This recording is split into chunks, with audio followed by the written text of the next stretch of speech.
Good afternoon students. Today we will be discussing कि हमारे जो लास्ट क्लास में हमने डिजिटल प्रॉपर्टी राइट्स पढ़े थे, आज हम देखते हैं कि कौन कौन से प्रोटेक्टिव मेजर्स लेने चाहिए हमें अगर हमें डिजिटल प्रॉपर्टी राइट्स का यूज़ करना चाहिए। तो इसमें सबसे पहला मेजर है anti tamper solution. There are many anti tamper solution available today which ensure the digital properties tamper proof. Tamper मतलब कि जो भी हम यूज़ कर रहे हैं चीज़ें वो प्रोटेक्टेड रहेंगी। कैसे, उसके लिए हम क्या क्या यूज़ कर सकते हैं, टूल्स यूज़ कर सकते हैं, सॉफ्टवेयर यूज़ कर सकते हैं। ठीक है। Next, legal clauses. Add a legal clause in the clause of your software और डिजिटल प्रॉपर्टीज। ठीक है। टर्म्स ऑफ सर्विस को अगर आप लगाएंगे तो आपकी चीज़ लीगली यूज़ हो पाएगी। Limit the sharing of software code. आप पर्टिकुलर यूजर्स को ही सॉफ्टवेयर का एक्सेस देंगे।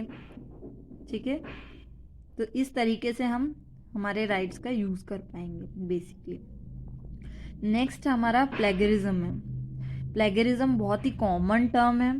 प्लेगरिज्म का मतलब होता है स्टीलिंग, चोरी करना, कि कैसे डेटा चोरी हो रहा है in the with the use of internet. Plagiarism is stealing someone else intellectual work and representing as your own work without citing the source of information.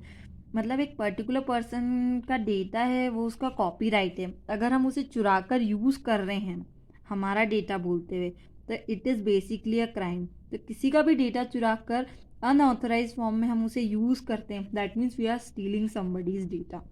ठीक है। Plagiarism is stealing someone else intellectual work. ठीक है। Any of the following act would be termed as plagiarism. Using some other author's work without giving credit to the author. किसी की thesis भी अगर हम read कर रहे हैं विदाउट उस ऑथर को क्रेडिट दिए हुए, that means we are also doing the plagiarism. Using someone else work in correct form then intended originally by author created. अगर हमने किसी भी ऑथर की चीज़ को इनकरेक्ट फॉर्म में यूज़ किया, that comes under plagiarism, means stealing. Next, modifying, lifting someone's production such as music composition without attributing to the creator. तो ये सब चीज़ें क्या होती है, प्लेगरिज्म में आती है। किसी का भी करेक्ट या इनकरेक्ट फॉर्म में डेटा हम यूज़ कर रहे हैं। ठीक है। How not to plagiarize, you must give credit. Suppose अगर आपको इंटरनेट से कोई चीज़ यूज़ करनी भी है तो आपको उस पर्टिकुलर पर्सन को क्रेडिट देंगे तो वो प्लेगरिज्म नहीं कहलाएगा। ठीक है। Next, plagiarism is an offence, crime. If plagiarism involves copying not only ideas but also sustainable portion of copyrighted work without attribution and without permission, it would amount to both copyright and infringement. ठीक है। अगर आप किसी भी particular person का data directly copy करते हैं without giving credit to that person या फिर बिना उसकी परमिशन के, तो ये एक ऑफेंस होता है और इसके अंदर आपको चार्जेस भी, क्रिमिनल चार्जेस लग सकते हैं आप पे, एंड ऑफेंसेस भी लग सकते हैं, you should have to pay the fines and penalties also. Okay. Next point is open source philosophy. Open source का बेसिक मतलब होता है that is freely available to all. बहुत सारे सॉफ्टवेयर ऐसे होते हैं जो फ्रीली अवेलेबल है इंटरनेट पे, we should not have to pay the charges for them. ठीक है। Open source software, it is use to refer to those category of software whose licenses do not impose much condition.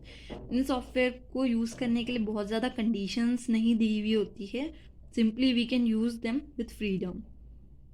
There are many category of software that may be refer to as open source software. First one is a terminology.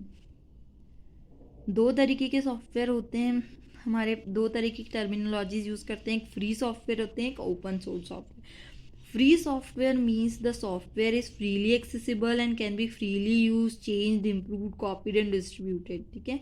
और कोई भी payments हैं, for example Google play store पे हम जो भी apps हमें मिल रहे हैं या सॉफ्टवेयर मिल रहे हैं, that are free software only. ठीक है। Next, the definition of free software is published by Richard Stallman Foundation.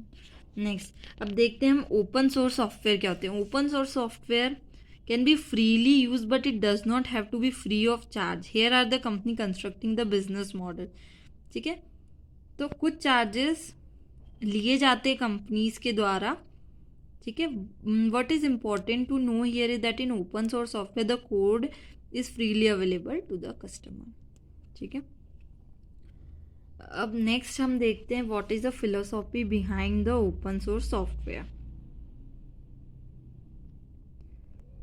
जो हमारे ओपन सोर्स सॉफ्टवेयर हैं वो बेसिकली किस बेसिस पे बने होते हैं, दैट इज़ फ्री रीडिस्ट्रीब्यूशन होता है इनमें, सोर्स कोड भी हम शेयर कर सकते हैं, वर्क्स भी हम शेयर कर सकते हैं, ठीक है। तो ये सब चीज़ें हमारी हम शेयर कर सकते हैं। तो ये सब आप रीड कर लीजिए कि क्या क्या चीज़ें हम शेयर कर सकते हैं सॉफ्टवेयर के थ्रू। लाइसेंस हम शेयर कर सकते हैं।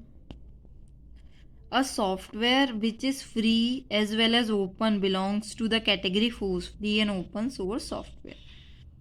ठीक है. So next class we will be discussing the definition of open source software and free and open source software.